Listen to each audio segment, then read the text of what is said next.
She signed the contract with trembling hands. 1 year, no love, no emotions, just a deal.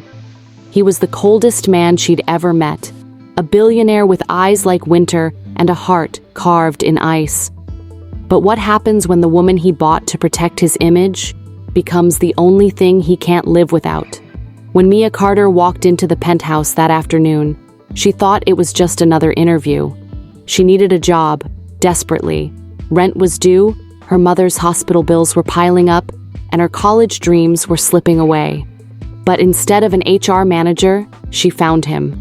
Adrian Wolf, CEO of Wolf Enterprises. Billionaire, ruthless, handsome enough to make hearts stop, and cold enough to make blood freeze. He didn't waste time with pleasantries. "Sit," he said, his voice deep, smooth, and commanding. "I'll make this quick."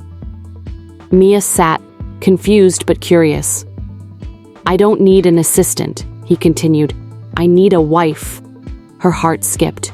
She almost laughed, and until she realized he was serious. "It's a contract marriage," he explained calmly. 1 year, you'll be compensated handsomely, but there are rules. No intimacy, no questions, and absolutely no falling in love. Mia blinked, unsure if she should run or listen.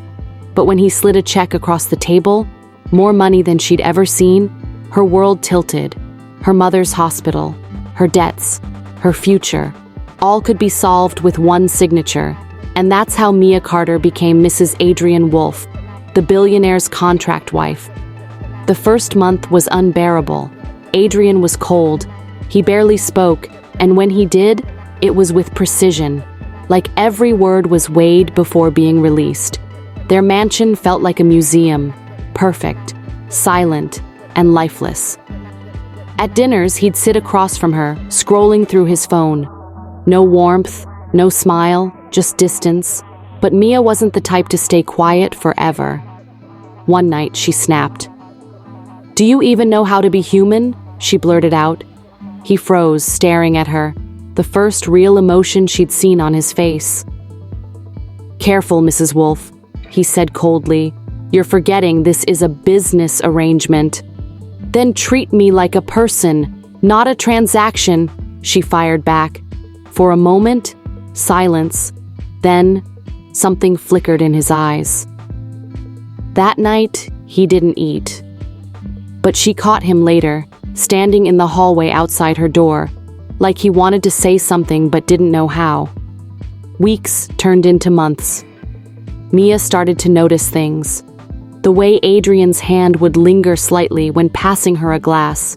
How he'd glance at her reflection in the window when he thought she wasn't looking. How his coldness sometimes melted into hesitation. She learned he wasn't always this way. His ex-fiancée had betrayed him, sold company secrets for money. Since then, he'd built walls no one could climb. But Mia wasn't trying to climb them. She was just being herself. One rainy night, she walked into his office with coffee. He was staring at old photos, his jaw tight, eyes tired. "You look like someone who hasn't slept in days," she said softly. He looked up, startled. For once, he didn't push her away. They talked for hours, about everything and nothing. It was the first time he laughed. The sound shocked even him. Something shifted that night. Just when things started to feel real, the tabloid struck. Billionaire Adrian Wolf marries a gold digger. Who is Mia Carter? The world tore her apart, mocking her background, twisting every photo, every smile. She expected Adrian to defend her, but instead, he went silent. He locked himself in his office. Days passed. When she finally confronted him, his words cut deep. "I told you this would happen. You were never supposed to matter." Tears stung her eyes. "Then why did you make me believe I did?" He said nothing. She packed her things and walked out, the contract wife, who had accidentally fallen in love with her employer. Days turned into weeks. Adrian's mansion felt emptier than ever. He told himself it was for the best, that she was just part of the deal. But the silence screamed louder every night.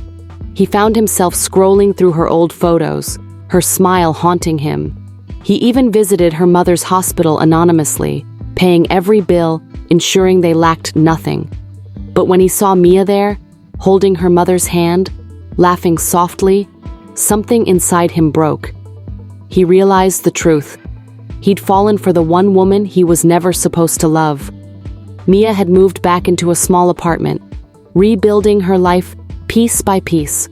One evening, as she was locking the door after work, a familiar car pulled up. Adrian stepped out. No suit, no arrogance, just a man with regret in his eyes. "Mia," he said quietly, "I came to end the contract." She folded her arms. "It ended the day you let me walk away." He nodded, pulling a small envelope from his pocket. Inside was the original contract, torn in half. "I don't want a deal anymore," he said. "I want you, not as my wife on paper, but as my partner, my home." Mia's eyes softened, but her voice trembled. "And what happens when you get scared again?" He stepped closer, his hand brushing her cheek gently. "Then remind me that love isn't weakness. It's the only thing that ever made me strong." For the first time, his walls crumbled completely. And this time, when he kissed her, it wasn't part of any contract. Months later, they married again. No cameras, no headlines, just family and truth. Adrian had changed. He smiled more, listened more, loved more. And Mia? She had found not just love, but peace. On their anniversary, he handed her a small envelope. Inside was a single line handwritten by him. No terms, no end date, just us. Love isn't always soft or simple. Sometimes it begins as a deal, a mistake, or even a lie. But real love, the kind that survives secrets, pride, and pain, can rewrite any story. Because when two hearts finally decide to meet halfway, even the coldest soul can learn to love again. If this story touched you, remember, love doesn't always come the way we expect it. Sometimes, it finds us when we least deserve it, and changes us forever. Subscribe for more deep, emotional stories like this. Stories that remind us that even in a world of contracts and cold hearts, there's always room for love.